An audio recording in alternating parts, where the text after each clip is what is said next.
Life truth ఏంటంటే ఆరోగ్యాన్ని అరువు తెచ్చుకోవడం సాధ్యమా అసాధ్యమా అంటే అసాధ్యమనే చెప్పొచ్చు మిత్రమా. ఎందుకంటే మనకు కావలసిన ప్రతి వస్తువును కూడా మనం అరువు అంటే ఏంది, అప్పుగా తెచ్చుకోవచ్చు. ఉదాహరణకు కారును కూడా అద్దెకి తెచ్చుకోవచ్చు. మన చేతికి పెట్టుకున్నటువంటి గడియారాన్ని, మనం మెడలో ధరించే ఆభరణాలను, గిల్టీవి కొనుక్కోవచ్చు. బంగారు ఆభరణాలను కూడా తెచ్చుకోవచ్చు. మనం వేసుకునే దుస్తులను కూడా మనం ఉద్దర అంటే అదే తర్వాత ఇస్తామని, నెలకి ఇస్తామని కూడా తెచ్చుకోగలం. కానీ ఎంత డబ్బు పెట్టినా ఆరోగ్యకరమైన దృఢమైన శరీరాన్ని మొత్తం మనము అరుగు తెచ్చుకోవడము సాధ్యము కాదు కదా. ఎలా సాధ్యమవుతుంది చెప్పండి?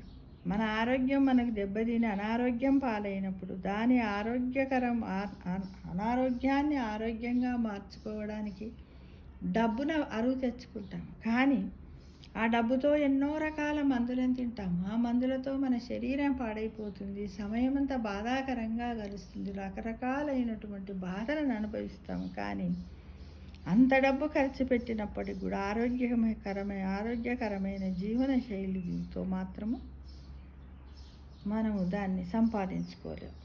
కాబట్టి ఎప్పుడు సంపాదించుకుంటాం మరి అంటే దాన్ని ఆరోగ్యకర జీవన శైలితో మీకు మీరే సాధించుకోవాలి. జీవన శైలి అంటే ఏమిటి? మనము మన యొక్క అలవాట్లను మార్చుకోవాలి. ఏంటి అలవాట్లు?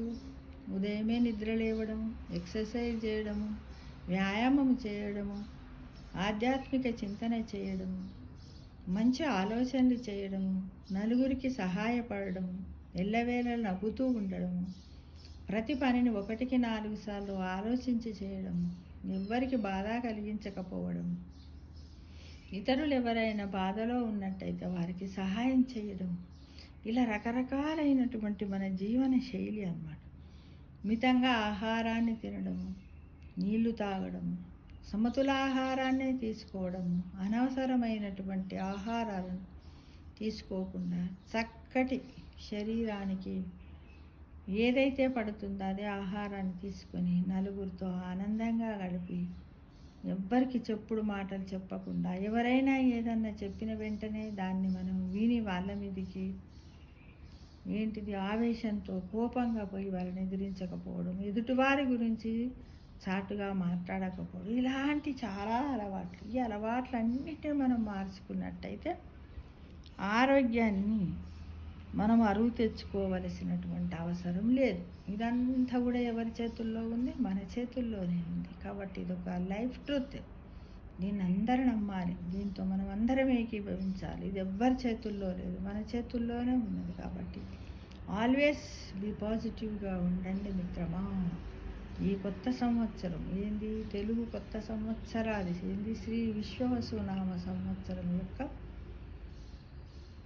శుభాకాంక్షలతో మన తొలి అడుగును వేద్దామా మిత్రమా? తప్పకుండా. సర్వే జన